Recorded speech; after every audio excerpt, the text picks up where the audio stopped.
I've decided to talk about different strings, violin strings, or fiddle strings to be more precise, because the needs of a fiddler can be very different to the needs of a classical violinist. Um, there's so many different types out there. You've got steel, synthetics, catgut, all sorts. Um, and yeah, this cat seems to be um, helping me with the video. Um, I've tried a lot of different strings over the years.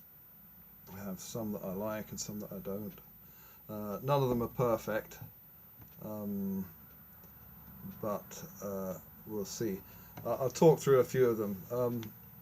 Firstly, uh, we've got solid steel strings, which a lot of fiddle players like, and I think particularly for old-time American music, that is a string of choice. Now, I have my own ideas about why that is, because I don't think that they necessarily offer more attack or any better suited than any other string, but my idea was really the home of old time, you could say, was the Southern Appalachian Mountains. Now, the first time I went there, my violin bridge bent over in the humidity, and I noticed the fiddlers had thicker bridges there. Also, I couldn't tighten up the bow hair. Now, if you use gut in those conditions, you're going to be going out of tune all the time, because one minute is very humid, the next minute is hot and dry. That's not to take away from the qualities of steel strings. Some of the best fiddlers of all time have used and continue to use steel strings. So I'm going to talk through a few of those and my experiences with them. You've got two categories. You've got solid chord and you've got rope chord.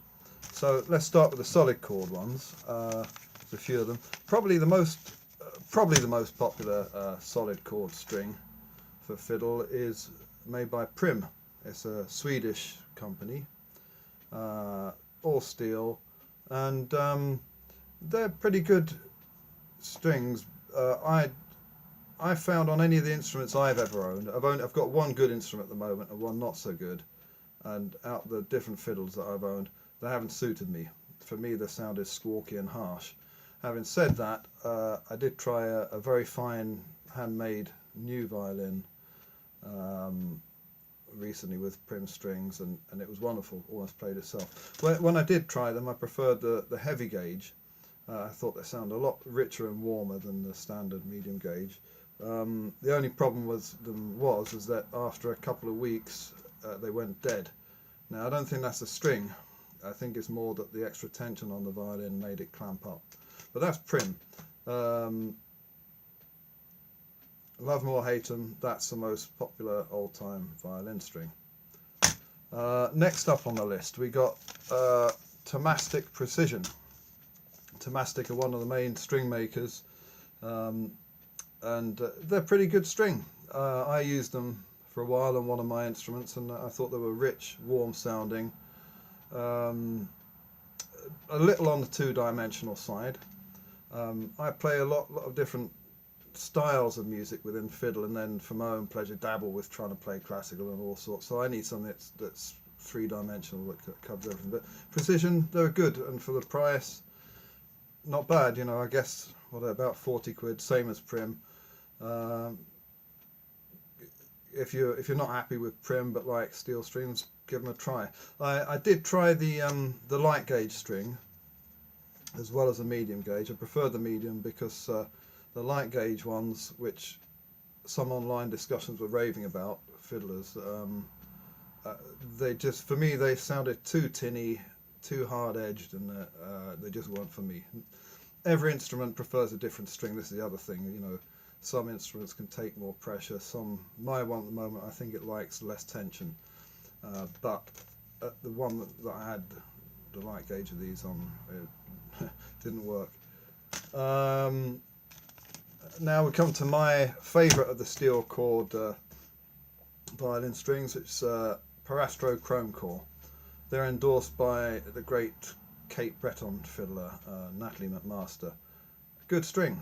If I had to go to just using steel strings, or if I had another good instrument that I played regularly and and I wanted one with gut and one with steel. These are ones I'd use. I like them. I think they've got edge and they've also got warmth, and they're not too expensive. Again, about the same price range as Precision and Prim.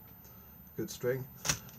Moving down the list, we have a favourite in the States. I think this tradition has been a favourite. Super sensitive red label. I did buy a set of these before years ago and really liked them. I thought they really worked nicely on the fiddle I had at the time.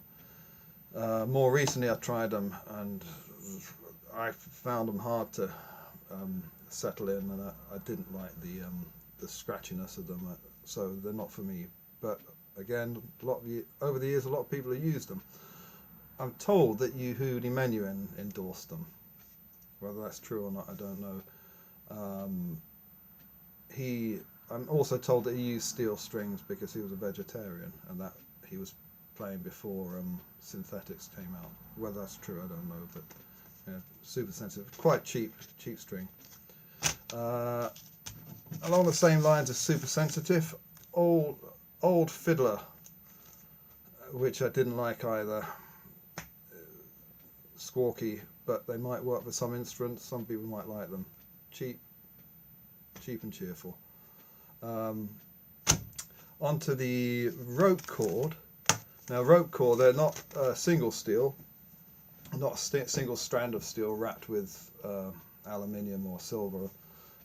These have a rope core of metal inside. Spirocore I've used, and I like them. They're a bit more expensive. I don't know how much they cost nowadays, 55 or 50 or 60 quid. A good string. I don't think they had the clarity of say, the best things like chrome core, but they were durable, less tension than the single filament steel strings, used by quite a lot of good players. Worth a try. Out of the other rope cord, I have used super flexible, which I thought were nice strings. They don't suit my current instrument. They were used by Kenny Baker and Dave Swarbrick, and they have a darker sound than Spirocore. The other one is Helicore, which again are very popular even amongst classical players now, but they weren't for me. I like their heavy gauge, but again I didn't think they had much depth for my taste. But these are all just my opinions. Everyone's got a different opinion on things, and no one's right or wrong. We don't need bigotry when it comes to fiddle strings. So that, I think that's all the ones that I've gone through. Just a word about strings like Astria, the cheaper ones, and Dogue or Greens. I'd say steer clear of them because they do tend to be scratchy and squawk a bit. They might be alright for very first time users of the fiddle, but I don't know, they're cheap. Okay, so moving on to synthetic core. Synthetic core came out about 40 years ago with the Tomastic company who produced Dominant. Now, Dominant, the most famous, and a lot of classical players like them, and I find they're not for me. I have used them, and they're a decent string. I think you can get a set for about 45, 50 quid. So the classical players like them because they are a neutral string, and maybe the classical players have, most discussions we see are by very good classical players that have access to funding, and they may have several different instruments, very good instruments, and they want a same string so that they can bring out the qualities of the instrument and their playing ability, and the bow they're using. Bow can make a difference. So, and also a lot of when I was living in London, a lot of the London Irish kids who were whiz kids at the sessions, great players, a lot of them liked Dominants. As I say, they weren't for me. The E string's got a bad reputation, so I think a lot of people use Dominants with a different E string. So I've used those in the past. What else have I used? Parastro Obbligato. I'll see if I've got, I haven't got the packet, but you can see that's the string winding. I like those. I think they would be my string of choice if I had to use synthetic. They're a little bit, again, two-dimensional, dark sounding, so they wouldn't suit every instrument. If you had a dark sounding instrument, you wouldn't want to use them. But they've got a nice tension. I thought they were pretty decent strings. Dogal Blues, good string. Again, cheap. Can't remember how much they cost, but they're cheaper than the Parastra and Tomastic ones. Only thing they're a little bit on the quiet side, but I thought they were okay. A student of mine has got Peter Infeld Reds on, and they seem to have improved his tone. I've never bought them because they're expensive and it's not what I'm looking for. Just looking at other ones that I've used. John Pierce Artist. Now they're slightly cheaper, and I think they were every bit as good as Dominance or any of the other synthetic strings. Cheaper. So if you want a cheap string and you're gonna try synthetics, John Pierce Artiste. I've got quite a few more on the list. Eva Perazzi, they're probably the most popular string at the moment, like being a big thing. I know a lot of people at the Irish sessions use them. Again, not for me, too squawky. What can you say? People swear by them. They were developed by Eric Friedman, who was Heifetz's star pupil. So that's Eva Perazzi's. So I'm not putting them down. This is just what I like, what suits my instrument. Corelli Crystal, a friend of mine uses those, and yeah, a bit cheaper and a decent synthetic string. Larson, they were very good sounding to start with. I used those years ago for a while, but they died quickly. Can't have the best of everything. So that's our synthetic and steel. Now I'm going to go on to gut strings. Now, my string of choice at the moment is gut. One of the main drawbacks of gut is that if you're not used to playing on them, you're going to have to learn to play on them because they're lower tension. If you're used to prims and you go to unwound gut, forget it. Well, for a bit. The other thing is their tuning stability. That can be a problem, particularly again if you live in humid climates. I wouldn't bother. But if you're living in Western Europe and England, where I live, they're fine. They take a while to settle in. If you're a classical player, I can understand it. You might be sitting through an hour-long symphony or something, and you can't stop and retune during that. So that's why the older players, they did learn to adjust their intonation with their fingers, which apparently is a lost art now. Or there are some people that still do it, and don't tune their fiddle, although there's no need for that anymore if you're using synthetics or steel. But yeah, I'll just the strings I've got on at the moment, I think for me offer the best of both worlds, and I'll just give you a demonstration if the camera won't move. But these are Parastro Gold Label. Now they are pretty unstable, they take a while to settle in, but I think they've got a lot of edge to them and they've got warmth. Actually the E&A are newer than the D&G, which are about a year old, so I've just got some of those ordered.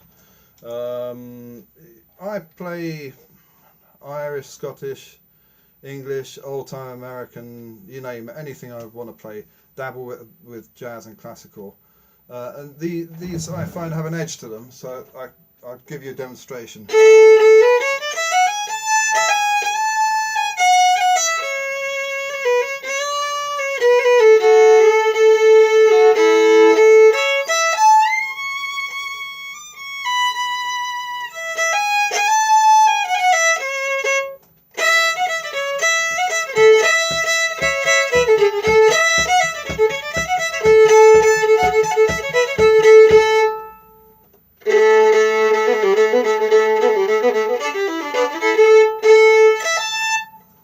So that's them. They've got a yellow winding on them. Don't know if you can see that. They're 55 to 60 quid a set. They should last hopefully a year. I used to think I'd keep my strings on for a year, but I like to change them every 6 months as I can. If I could, I'd change them every 3 months, but I'm not a rich man. So that's those. There are other wound gut strings by Parastro. The most famous being Eudoxa, which was the bog standard one before Dominance. They've been usurped, I suppose, because Dominants are more stable. I think Eudoxa sound a bit better than Dominants, but when I tried them on one of my instruments, now sold, they were nice and warm and rich sounding to start with, but again they died fairly quickly, and they weren't my favourite. They didn't have the edge of the gold labels, which I need for some of those attacking fiddle tunes. The next wound gut one that I could mention is Parastro Olive. Very expensive. I think it's going to set you back £100 for a set. I cobbled together a set. They've got a reputation of having a lovely edge to them, but unfortunately, what can I say? I didn't find that, and not like the gold labels. Maybe they're a little bit more stable and take less time to settle in. I had the medium gauge G, which crumbled under pressure when I was digging in with the G. They do a rigid G, but that's 50 odd quid for just one string. So for me, this just not an option. They, as I say, some people swear by them, and some instruments might suit them. What else have I got on the wound gut? Oh yeah, there's a new one called Passione, which is supposed to be more stable. I tried one called Passione's Solo a year or so ago. I wasn't bowled over by it. It had less overtones than the gold label, but a decent string. Expensive, comes at a price, 90 quid for a set. But online discussion, a lot of people like stability, because if you're doing a solo gig, I play solo, so I want as much dynamic range as possible. If you're sitting in an orchestra, you might want a certain amount of that, but you want stability. If your speciality is big fiddle sessions, you might not want all these dynamics. You might want volume, and that's it, just to be heard, or to blend in with what's going on, blend in with everyone else, which is quite understandable. I think that's all the wound gut, Parastro wound gut. Next I'm going to move on to Gamut strings. Now Gamut brought up the old machines which made tricolor strings, which were used by Heifetz. Heifetz is widely regarded to be the most fantastic, talented violinist, bar, say, Paganini, who we don't have a recording of. And there's no doubt, if you hear his recordings, absolutely amazing. That's all I can say. He used a wound gut tricolor G, an unwound tricolor D, an unwound tricolor A, and a Goldbracat E. The tricolor, so basically they're fairly expensive. You can get them from Bridgewood and Knightsert in England. That's an unwound D. So unwound A. I found them to be nice, very nice, but in the sessions, which is part of my thing, they did lose their edge. They've got plenty of projection, but you can't.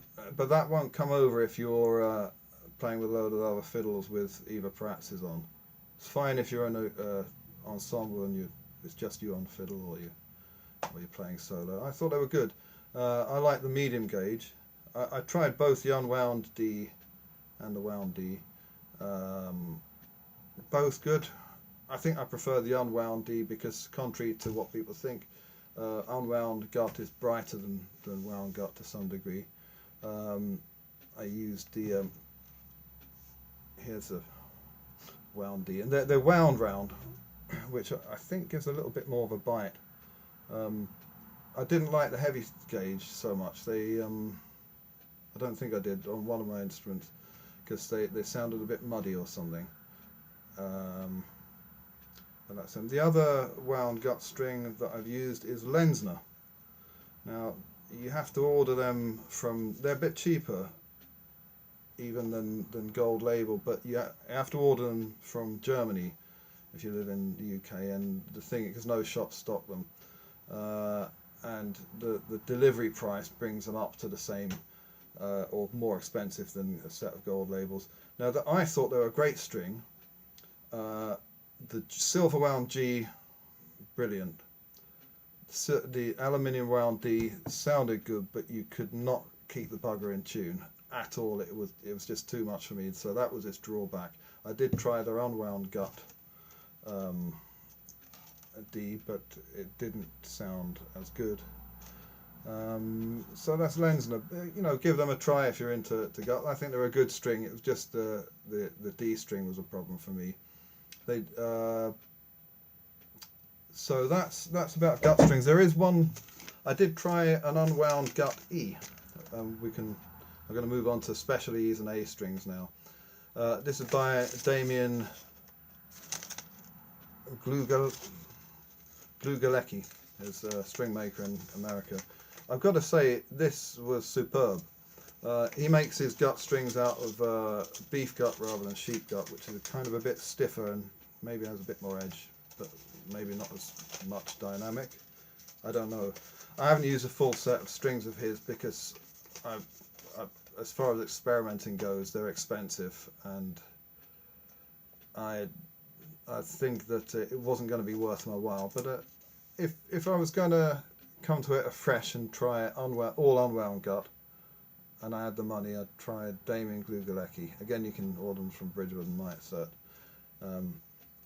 And now just on to A strings. so traditionally, some players used 2 gut and 2 steel. Now, most famous David Ostryak, great Russian violinist. Varshal, the Slovakian company, does something called the Russian A, which is one of the, I'll say the best steel A string that I've ever used. Fantastic string. The only problem is if your fiddle like mine has a slightly dominant A string already, it could be a bit overpowering, but give them a try. They're great. Parastro's equivalent to play with gut or synthetic. They're a steel A string. I tried it. It was more balanced for my fiddle, but it had too much of a tinny edge for me, so I didn't really like that one. And then on to some E strings. Lots of people use a different E string. Oh, and steel strings, I forgot one brand, Jager. Now, if your violin's very bright, try using Jager, because they're quite heavy and dark. Not for me, but just anyway. Optima Goldbracat, known formerly as Lenzner Goldbracat. I love the medium gauge one of them. They work very well with an unwound gut A string, low tension, it just sings like anything, and they're cheap, £3 or something. Unfortunately, it doesn't work with all sets of strings, so it doesn't work as well with what I've got on at the moment, so, you know, I always keep a spare one. They also do brass covered strings, gold covered, silvery steel, stuff like that. Hill Special E, they're very popular, I like those a lot. If I've got steel strings on, I like to use a heavy gauge one of them, very nice. And a lot of people use the Parastro Gold A, especially people who like dominant, and that's what I've got the full set of on anyway. So hopefully someone somewhere found this useful. Let me know any thoughts if you want, and goodbye.